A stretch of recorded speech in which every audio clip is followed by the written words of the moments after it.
Hello and welcome back to my channel rank up plus में। तो इस video में हम हिंदी सीरीज़ का पार्ट 2 लेकर आए हैं और इसमें हम डिस्कस करने वाले हैं बहुत ही इम्पॉर्टेंट टॉपिक समास। इस टॉपिक से एक या दो क्वेश्चन हर सरकारी एग्ज़ाम में देखने को मिलता है। तो चलिए वीडियो को शुरू करते हैं। वीडियो के शुरू में हम टॉपिक का छोटा सा रिवीजन करेंगे और उसके बाद हम इसके टॉप 20 MCQs देखेंगे जो कि PYQs हैं, मतलब पीछे पूछे जा चुके हैं और आगे भी परीक्षाओं में पूछे जा सकते हैं। तो चलिए शुरू करते हैं वीडियो को। तो सबसे पहले हम देखेंगे कि समास क्या है। तो देखिए समास जब दो या दो से अधिक शब्दों को मिलाकर एक छोटा सार्थक शब्द बनाया जाता है। दो या दो से अधिक शब्दों को मिलाकर एक छोटा सार्थक शब्द बनाया जाता है तो उसे हम समास कहते हैं। फॉर एग्जाम्पल राजा का पुत्र, यहाँ पर 3 शब्द दिख रहे होंगे आपको। राजा का पुत्र, इसको छोटा करके हमने बनाया है राजपुत्र। तो ये क्या कहलाएगा? ये समास कहलाएगा। समास का शाब्दिक अर्थ संक्षेप होता है। देखिए ये एक बहुत ही इम्पॉर्टेंट पॉइंट है, इसको आप नोट कर लीजिए क्योंकि ये डायरेक्ट पूछ लिया जाता है कि समास का शाब्दिक अर्थ क्या होता है। तो समास का शाब्दिक अर्थ संक्षेप होता है।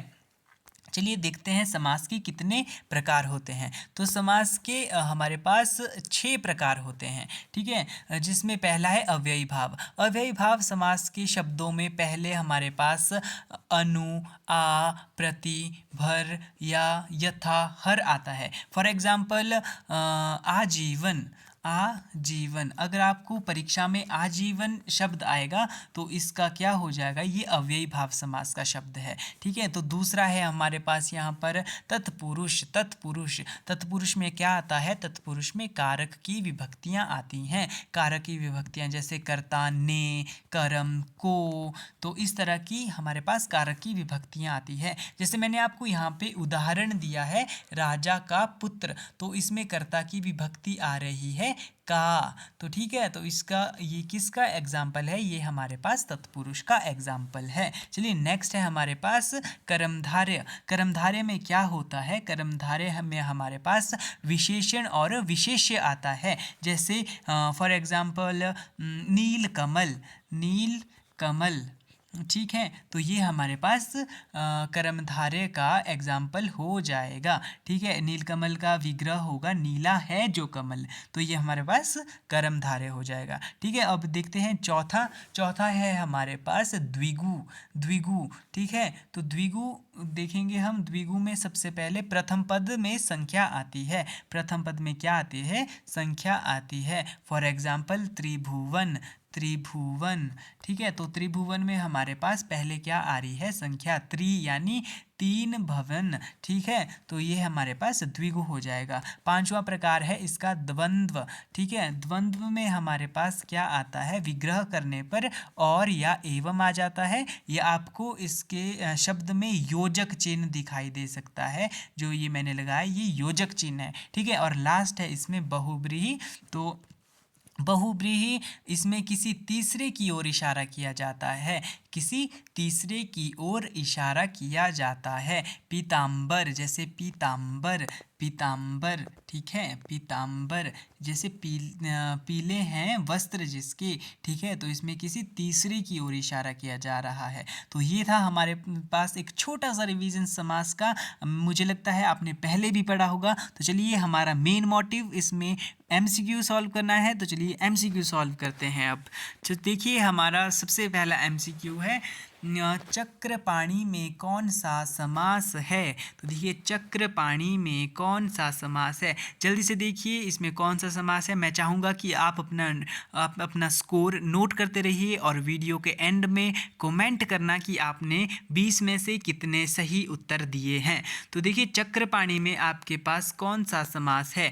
चक्रपाणी में आपके पास हो जाएगा ऑप्शन नंबर सी, बहुब्रीहि। बहुब्रीहि, देखिए इसकी व्याख्या देखते हैं क्यों है इसमें बहुब्रीहि। तो इसमें चक्रपाणी का अर्थ होता है चक्र है हाथ में जिसके, ठीक है। चक्र है हाथ में जिसके, यानी भगवान विष्णु। चक्र किसके हाथ में होता है? भगवान विष्णु के। तो देखिए यहाँ पे किसी तीसरे व्यक्ति की ओर इशारा किया जा रहा है, तो ये है हमारे पास बहुब्रीहि समास। चलिए नेक्स्ट क्वेश्चन देखते हैं। नेक्स्ट क्वेश्चन है हमारे पास, नील कमल में कौन सा समास है? देखिए नील कमल में कौन सा समास है आपको बताना है। जल्दी जल्दी देखिए, नील कमल में कौन सा समास है? इसमें बहुब्रीहि है, कर्मधारय है, द्वंद्व है या तत्पुरुष है? ये भी मोस्ट इंपॉर्टेंट क्वेश्चन है, तो आपको जल्दी से इसका आंसर बताना है। तो इसका आंसर क्या हो जाएगा हमारे पास? Option number B. नील कमल में हमारे पास कर्मधारय समास है। क्यों है कर्मधारय? सॉरी, क्यों है कर्मधारय? क्योंकि देखिए कर्मधारय का जो विग्रह हो जाएगा, इसका विग्रह हो जाएगा नीला है जो कमल। इसमें विशेषण हमारे पास नीला है और इसकी विशेषता क्या है? सॉरी, इसमें जो विशेषण है हमारे पास नीला है और विशेष्य कमल है। ठीक है, कमल की विशेषता है कि वो नीला है। ठीक है, तो ये हमारे पास कर्मधारय समास हो जाएगा। चलिए नेक्स्ट क्वेश्चन देखते हैं। यहाँ पर नेक्स्ट क्वेश्चन हमारे पास हो जाएगा, नीलकंठ में कौन सा समास है? नीलकंठ में आपको बताना है कौन सा समास है। जल्दी से देखिए, नीलकंठ में कौन सा समास हो जाएगा? देखिए ऑप्शन ए होगा, बी होगा, सी होगा या डी होगा। तो इसका सही आंसर हो जाएगा ऑप्शन नंबर सी, बहुब्रीहि। क्यों होगा बहुब्रीहि? तो देखिए इसकी व्याख्या, देखिए इसकी व्याख्या है कि नीला है कंठ जिसका, इसका विग्रह क्या होता है? नीला है कंठ जिसका। नीला कंठ किसका होता है? भगवान विष्णु का, यानी किसी तीसरे व्यक्ति की ओर इशारा जा रहा है, तो ये बहुब्रीहि समास हो जाएगा। ठीक है, नेक्स्ट क्वेश्चन देखते हैं। नेक्स्ट क्वेश्चन हमारे पास हो जाएगा, दिगंबर में कौन सा समास है? दिगंबर में कौन सा समास है? देखिए जल्दी जल्दी देखिए, ऑप्शन ए बहुब्रीहि, ऑप्शन बी द्विगु, ऑप्शन सी तत्पुरुष, ऑप्शन डी कर्मधारय। तो इसका राइट आंसर क्या हो जाएगा? इसका राइट आंसर हो जाएगा बहुब्रीहि। ठीक है, बहुब्रीहि हो जाएगा, क्योंकि इसमें क्या दिया गया है, इसका जब हम विग्रह करेंगे तो इसका विग्रह हो जाएगा जिसकी दिशा ही वस्त्र हो, यानी जिसकी जो दिशाएं हैं वही वस्त्र होती हैं। तो ये किसी तीसरे व्यक्ति की ओर इशारा जा रहा है, तो ये हमारे पास बहुब्रीहि हो जाएगा। चलिए नेक्स्ट क्वेश्चन देखते हैं। नेक्स्ट क्वेश्चन हमारे पास हो जाएगा, यथाशक्ति में कौन सा समास है? देखिए यथाशक्ति में कौन सा समास है, मैंने आपको ऊपर बताया था, जिन शब्दों के स्टार्टिंग में यथा, आ, इस तरह के शब्द जुड़ते हैं तो वे किस समास के उदाहरण होते हैं? वे होते हैं आपके पास, इसका राइट आंसर हो जाएगा ऑप्शन नंबर बी, अव्ययी भाव। देखिए इसका ऑप्शन नंबर बी हो जाएगा अव्ययी भाव। इसका विग्रह करने पर हमारे पास इसका उत्तर होता है, विग्रह करने पर उत्तर होता है शक्ति के अनुसार। ठीक है, तो यथा यहाँ पर अव्यय है और ये पहला पद है, इसीलिए ये अव्ययी भाव समास है। चलिए नेक्स्ट क्वेश्चन देखते हैं। हमारे पास घुड़सवार में कौन सा समास है? घुड़सवार में कौन सा समास है? ये मोस्ट इंपॉर्टेंट क्वेश्चन है, ये पूछा जाता है, ट्रिकी है थोड़ा सा। तो देखिए इसकी ऑप्शंस देखिए आप, घुड़सवार में कौन सा समास हो जाएगा आपके पास? घुड़सवार में आपके पास समास हो जाएगा, शायद आपको दिख गया होगा, इसमें तत्पुरुष हो जाएगा। क्यों तत्पुरुष होगा? इसमें हमारे पास कारक की विभक्तियां आ जाएंगी।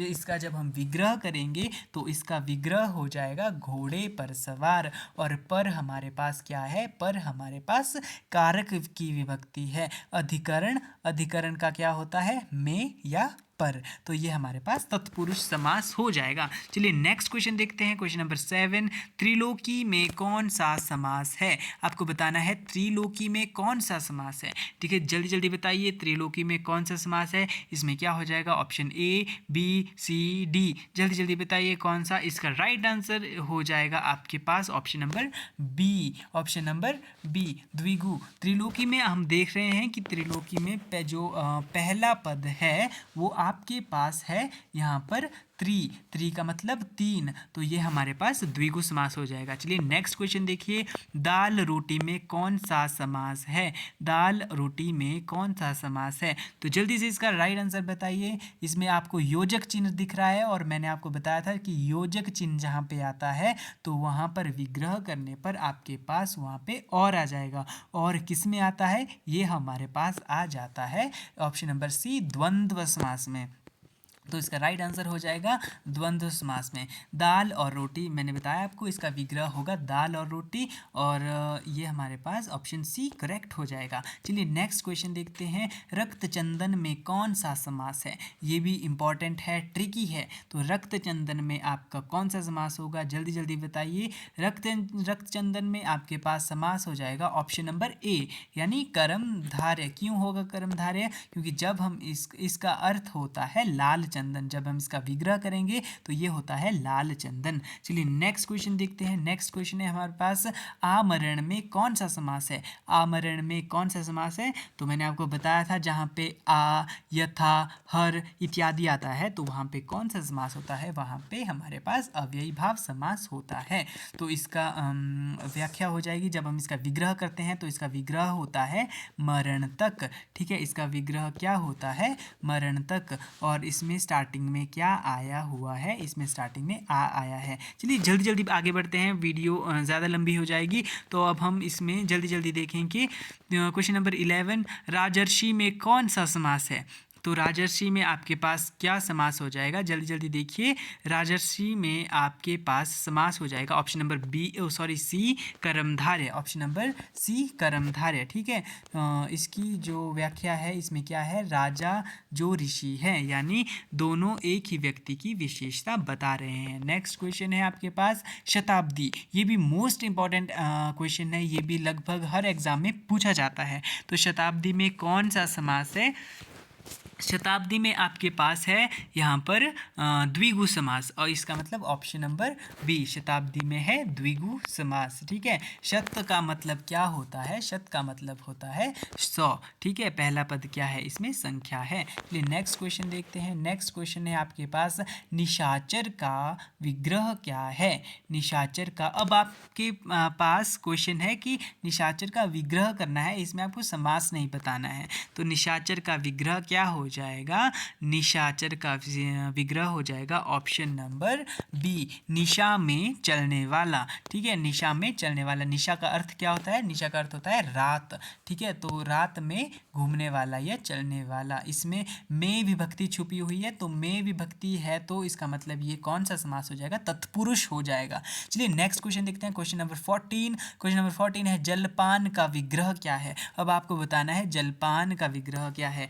जल का पान होगा, जल में पान होगा, जल से पान होगा, या जल और पान होगा। तो जल्दी जल्दी इसका राइट आंसर बताइए। इसका विग्रह करना है आपको, तो इसका विग्रह हो जाएगा ऑप्शन नंबर ए, जल का पान। तो ये भी हमारे पास यहाँ पे तत्पुरुष समास हो जाएगा, क्योंकि यहाँ पे कारक की विभक्ति छुपी हुई है। क्या? का हमारे पास कारक की विभक्ति होती है। चलिए next question, question number 15, Lambodar में कौन सा समास है?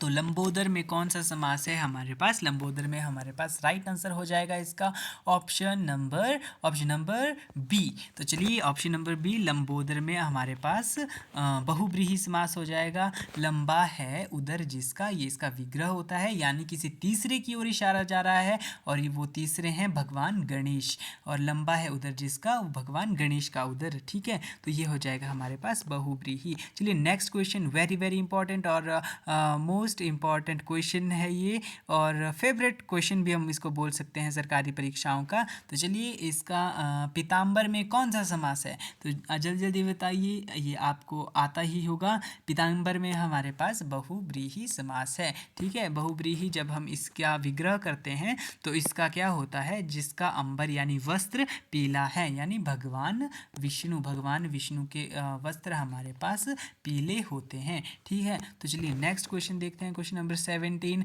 महादेव में कौन सा समास है? देखिए ये भी एक ट्रिकी क्वेश्चन है, तो इसका आंसर जल्दी से बताइए। कर्मधारय है, बहुव्रीहि है, तत्पुरुष है, या द्विगु है?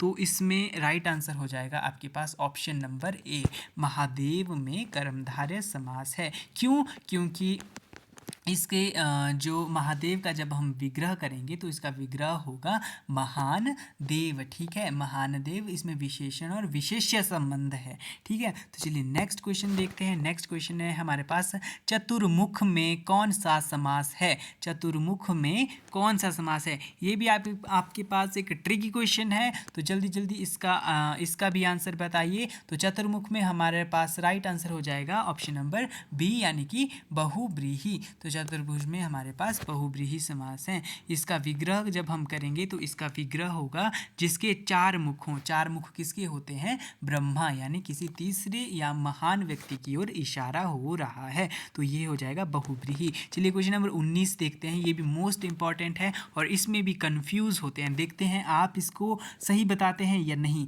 तो देवासुर में कौन सा समास है? देवासुर। ठीक है, ध्यान से देखिए, देवासुर। तो इसका राइट आंसर आपके पास हो जाएगा देवासुर में हमारे पास ऑप्शन नंबर बी, यानी कि द्वंद्व समास है। ठीक है, ऑप्शन नंबर बी यानी कि द्वंद्व समास, क्योंकि इसमें जो हमारे पास देव और असुर है, देवासुर का जब हम विच्छेद करेंगे तो इसका होता है देव जमा असुर, यानी देव और असुर। ठीक है, तो ये हमारे पास द्वंद्व हो जाएगा, इसमें बहुव्रीहि नहीं लगाना है। ठीक है, चलिए नेक्स्ट देखते हैं। नेक्स्ट क्वेश्चन हमारे पास आज का लास्ट क्वेश्चन है। तो ये है हमारे पास, द्विज का अर्थ क्या है? द्विज का अर्थ बताना है आपको। तो द्विज का अर्थ होता है आपका, जल्दी जल्दी बताइए कौन सा ऑप्शन सही होगा। तो चलिए, जो सी के साथ जा रहे हैं वो बिल्कुल सही है, जो 2 बार जन्म लेने वाला। द्विज का अर्थ 2 बार जन्म लेने वाला। तो ये थी आज की वीडियो। ये हमारे पास समास की एक बहुत ही इम्पॉर्टेंट वीडियो थी। अगर आपको वीडियो बिल्कुल भी अच्छी लगी हो तो चैनल को सब्सक्राइब करना, अपने दोस्तों के साथ शेयर करना, और इस तरह की और भी वीडियोस देखने के लिए हमारे साथ जुड़े रहना। थैंक यू फॉर वॉचिंग, और जुड़े रहिए हमारे साथ। धन्यवाद।